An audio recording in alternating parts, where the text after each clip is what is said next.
साथियों नमस्कार। आज की कैबिनेट में एक ऐसा फैसला लिया गया है जो कि देश के 80 करोड़ नागरिकों को प्रभावित करता है। नमस्कार, स्वागत है आप सभी का हमारे विशेष न्यूज बुलेटिन में। आज हम आपके सामने केवल एक खबर नहीं लेकर आए हैं, बल्कि एक ऐसा जीवंत और बेहद महत्वपूर्ण दस्तावेज रखने जा रहे हैं जो देश के लाखों परिवारों की धड़कनों से सीधा जुड़ा हुआ है। अगर आप भी देश के उन लाखों केंद्रीय कर्मचारियों, राज्य कर्मचारियों, पेंशन भोगियों या देश की सीमाओं पर तैनात रहने वाले हमारे वीर पूर्व सैनिकों में से एक हैं और अपने हक की हर एक सच्ची, सटीक और सबसे तेज खबर पाना चाहते हैं, तो अभी के अभी हमारे चैनल को पूरे जोश के साथ सब्सक्राइब कर लीजिए। नीचे दिए गए बेल आइकन, घंटी के निशान को दबाना बिल्कुल मत भूलिएगा, क्योंकि आपकी ताकत ही हमारी आवाज है। इस वीडियो को लाइक करें और अपने सभी साथियों के साथ अभी शेयर करें। लाखों कर्मचारियों, पेंशनरों और भूतपूर्व सैनिकों के लिए इस वक्त की सबसे बड़ी खुशखबरी आ रही है। यूनियनों का भारी दबाव आखिरकार रंग लाया है और अब सभी लंबित मामलों का शीघ्र ही स्थायी निदान तय हो चुका है। ये मामला सीधे तौर पर देश के लगभग 65 से 70 लाख पेंशन धारकों, केंद्रीय व राज्यों के कर्मचारियों और उन पूर्व सैनिकों का है जिन्होंने सीमाओं पर अपनी ड्यूटी दी। उनके लिए वेतन और पेंशन केवल एक रकम नहीं, बल्कि उनके पूरे जीवन का आधार है। जब हम महंगाई भत्ते यानी डीए की बात करते हैं, तो यह सुनने में केवल प्रतिशत का एक खेल लगता है।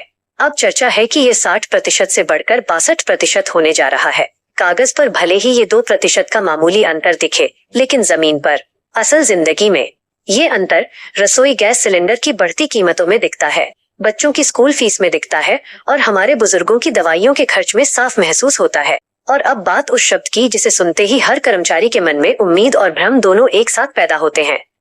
8वां वेतन आयोग, 8th पे कमीशन। जी हाँ, सरकार ने इसकी आधिकारिक प्रक्रिया शुरू कर दी है और संबंधित वेबसाइट को भी सक्रिय एक्टिव कर दिया गया है। इसका साफ मतलब है कि दिशा तय हो चुकी है, लेकिन मंजिल अभी थोड़ी दूर है। वेतन आयोग की कमेटी को अपनी विस्तृत रिपोर्ट तैयार करने के लिए 18 महीने का समय दिया गया है। इस दौरान फिटमेंट फैक्टर, नया वेतन ढांचा, सैलरी स्ट्रक्चर, पेंशन की गणना और तमाम भत्तों के ढांचे जैसे कई जटिल तकनीकी पहलुओं पर गहन चर्चा की जाएगी। आपको बता दें कि 7वां वेतन आयोग दिसंबर 2025 तक प्रभावी रहेगा और 8वां वेतन आयोग 1 जनवरी 2026 से प्रभावी माना जा रहा है। लेकिन यहाँ सबसे महत्वपूर्ण बात यह है कि प्रभावी तिथि और वास्तविक भुगतान की तिथि में बड़ा अंतर हो सकता है। जानकारों का अनुमान है कि नई सैलरी और पेंशन संरचना वास्तविक रूप से साल 2028 के अंत या 2029 की शुरुआत में ही लागू हो पाएगी। यानी कर्मचारियों को 2 से 3 वर्षों का लंबा इंतजार करना पड़ सकता है। हालांकि सरकार का पक्ष बिल्कुल साफ है, भुगतान भले ही बाद में शुरू हो, लेकिन इसकी गणना 1 जनवरी 2026 से ही की जाएगी और पूरा एरियर्स दिया जाएगा, जिससे वित्तीय रूप से कोई नुकसान नहीं होगा। परंतु न्यूज रूम से आज हमारा सवाल सरकार से यही है, क्या देश का कर्मचारी केवल एरियर की उम्मीद पर अपना वर्तमान चलाए? क्या समय पर संशोधित वेतन देना अधिक पारदर्शी, व्यावहारिक और स्थिर व्यवस्था नहीं होगी? हमने सवाल उठाया था कि क्या कर्मचारियों को सिर्फ एरियर के भरोसे रहना चाहिए? इसी सिलसिले को आगे बढ़ाते हुए अब बात करते हैं देश के करोड़ों पेंशन धारकों की, जिनके लिए आने वाला जून का महीना बेहद महत्वपूर्ण होने जा रहा है। इसी महीने पेंशनर्स को बढ़ा हुआ डीए और डीआर उनके पूरे एरियर के साथ मिलने जा रहा है। पेंशन अदालत और आरबीआई का बड़ा फैसला। लेकिन कहानी यहीं खत्म नहीं होती। सरकार ने पेंशन अदालत को लेकर एक बड़ा दावा किया है। नीति के मुताबिक जिन मामलों का तुरंत निपटारा नहीं होगा, उन्हें 15 दिनों के भीतर प्राथमिकता के आधार पर सुलझाया जाएगा। व्यवस्था को पारदर्शी बनाने के लिए अब यह आश्वासन दिया गया है कि पेंशन अदालत शुरू होने से 4 महीने पहले इसकी जानकारी संबंधित स्टेशनों को दे दी जाएगी, ताकि बुजुर्ग पेंशनर्स को तारीखों के लिए भटकना न पड़े। परंतु अनुभव बताता है कि सरकारी प्रक्रियाएं अक्सर फाइलों में दबी रह जाती हैं। हालांकि यह मंच हमारे बुजुर्गों को अपनी बात सीधे रखने का एक लोकतांत्रिक अधिकार जरूर देता है। इसी बीच भारतीय रिजर्व बैंक आरबीआई ने साल 2026 का मास्टर सर्कुलर जारी कर दिया है। इस सर्कुलर में बैंकों को सख्त और स्पष्ट निर्देश दिए गए हैं कि पेंशन भुगतान में किसी भी कीमत पर देरी नहीं होनी चाहिए, और अगर किसी बैंक की लापरवाही से देरी होती है तो संबंधित पेंशन धारक को ब्याज इंटरेस्ट का भुगतान करना होगा। सुनने में ये प्रावधान बेहद सशक्त और ऐतिहासिक लगता है, लेकिन इसकी जमीनी हकीकत क्या है? जमीनी हकीकत ये है कि इस नियम का लाभ उठाने के लिए एक बुजुर्ग पेंशनर को खुद बैंक जाकर आवेदन करना होगा, सर्कुलर का हवाला देना होगा, तब जाकर कहीं ब्याज मिलेगा। आज सबसे बड़ा यक्ष प्रश्न यही है कि क्या हमारा हर बुजुर्ग इस जटिल प्रक्रिया को समझ पाएगा? क्या बैंक स्वतः इस नियम का ईमानदारी से पालन करेंगे? यही वो बिंदु है जहां सरकार की नीति और बैंकों के व्यवहार के बीच एक गहरी खाई दिखाई देती है। अब बात करते हैं उन महामांगों की जो 8वें वेतन आयोग के सामने पुरजोर तरीके से रखी गई हैं। कम्यूटेशन रिकवरी अवधि में कटौती। कम्यूटेशन की रिकवरी अवधि को 15 साल से घटाकर 12 साल करने की मांग की जा रही है। ताकि रिटायरमेंट के बाद हमारे बुजुर्गों को उनकी पूरी और शुद्ध पेंशन जल्दी मिल सके। Tax free pension. बढ़ती महंगाई को देखते हुए अब पेंशन को पूरी तरह से कर मुक्त, टैक्स फ्री करने की मांग भी जोर पकड़ रही है। 70% पेंशन का प्रस्ताव। सेवानिवृत्ति के बाद सीमित आय को देखते हुए महंगाई भत्ते के फॉर्मूले में बदलाव और पेंशन को अंतिम वेतन के 50% से बढ़ाकर सीधे 70% करने का बड़ा प्रस्ताव चर्चा में है, क्योंकि ये सिर्फ कोई आर्थिक आंकड़ा नहीं बल्कि देश के बुजुर्गों की सामाजिक सुरक्षा का सवाल है। 18 महीने का डीए एरियर का सबसे बड़ा सवाल। और दोस्तों, इस वक्त देश के लाखों कर्मचारियों और पेंशन भोगियों की नजरें जिस सबसे बड़े मुद्दे पर टिकी हैं, वो है 18 महीने का लंबित कोरोना काल का डीए एरियर। यह मामला इस समय न्यायिक प्रक्रिया के अधीन विचाराधीन है। देश के लाखों परिवार इस पर एक सकारात्मक निर्णय की प्रतीक्षा कर रहे हैं, क्योंकि यदि फैसला कर्मचारियों के पक्ष में आता है तो एक बहुत बड़ी आबादी को ऐतिहासिक आर्थिक राहत मिलेगी। हालांकि सरकार के सामने वित्तीय संतुलन और राष्ट्रीय अर्थव्यवस्था की स्थिरता बनाए रखने की चुनौती है। लेकिन न्यूज रूम से हमारी बात साफ है, यह पूरी तस्वीर सिर्फ घोषणाओं की सूची नहीं है, बल्कि यह उस विश्वास का परीक्षण है जो इस देश का कर्मचारी और पेंशन भोगी इस व्यवस्था पर रखता है। वो सिर्फ सरल प्रक्रिया और पारदर्शिता की उम्मीद करता है।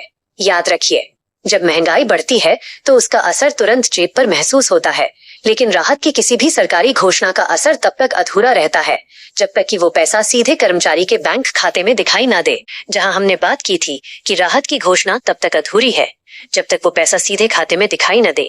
राहत की घोषणा और खाते में पैसा आने के इसी अंतर को पाटने के लिए अब बात करते हैं उस स्थायी समाधान की जो आने वाले भविष्य की रूपरेखा तय करेगा। आने वाले वर्षों में यदि देश की वेतन और पेंशन व्यवस्था को अधिक डिजिटल, पारदर्शी और समयबद्ध, टाइम बाउंड बनाया जाता है तो इससे पूरी व्यवस्था पर कर्मचारियों का विश्वास और अधिक मजबूत होगा। इस पारदर्शी तंत्र को अमलीजामा पहनाने के लिए कुछ बेहद महत्वपूर्ण और क्रांतिकारी कदम उठाने की आवश्यकता है। मजबूत तकनीक का उपयोग। पूरी प्रणाली को मानवीय त्रुटियों से दूर रखकर आधुनिक और डिजिटल बनाया जाए। स्पष्ट कैलेंडर व्यवस्था। हर घोषणा और उसके क्रियान्वयन की तारीखें पहले से एक तय कैलेंडर के रूप में फिक्स होनी चाहिए।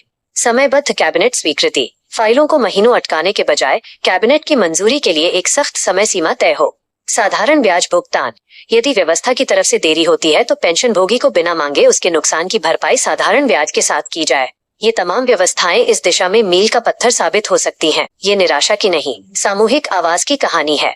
दोस्तों, अंततः ये कहानी इंतजार की जरूर है, लेकिन ये निराशा की बिल्कुल नहीं है। यह कहानी है देश के सजग नागरिकों की जागरूकता की।